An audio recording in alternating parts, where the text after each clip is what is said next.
Love you, nanay. Love you, nanay.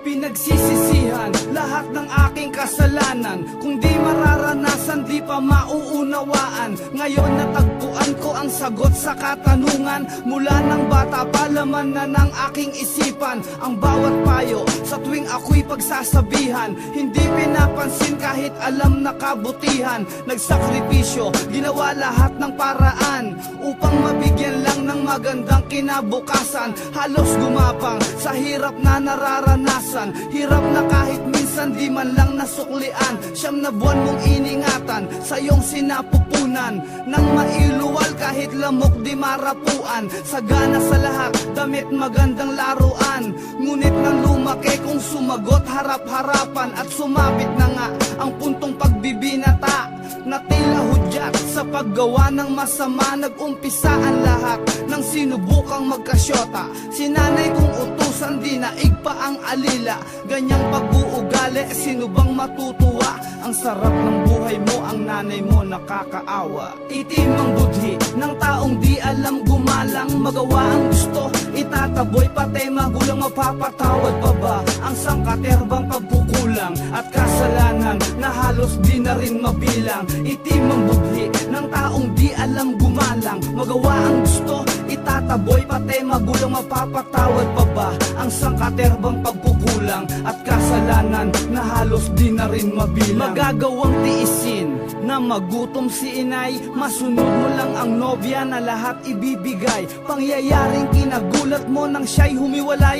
Mundo mo'y parang sasabog, halos magpakamatay. Naisipang tikman ang shabu at marijuana. Tuwang-tuwa naman mga demonyo mong barkada. Si inay di makatulog, magdamag nag-alala. Uuwi ka ng umaga, hihingi ka lang ng pera. Pag di ka nabigyan, sa galit halos magwala ka. At sasabihin pa sa iyong ina na walang kwenta. Ang matindi pa tol, talagang walang konsensya. Halos harap-harapan kung murahin ng ina. Nang ikaw ay lumayo, ang iyong ina ay yumuko. Yakap ang larawan mo't luha ay tumutulo. Ngunit may bagay na lingid sa iyong kaisipan.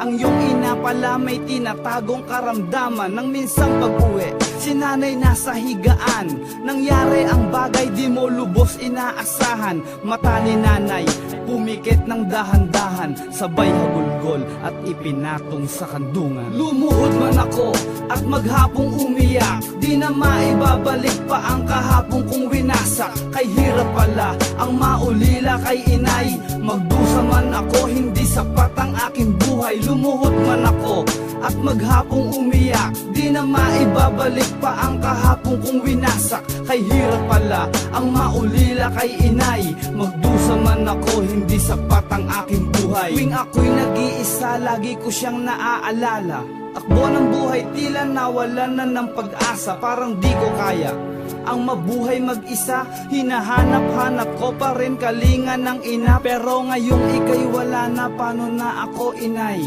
Sa bawat suliranin, sino ang makakaramay sa aking buhay? Sino pa ang gagabay? At kailan muling madarama ang yakap mo inay? Sa bawat oras, si nanay ang laman ng aking isip. Pagsapit ng gabi, siya ang laman ng panaginip. Patawarin ako, inay.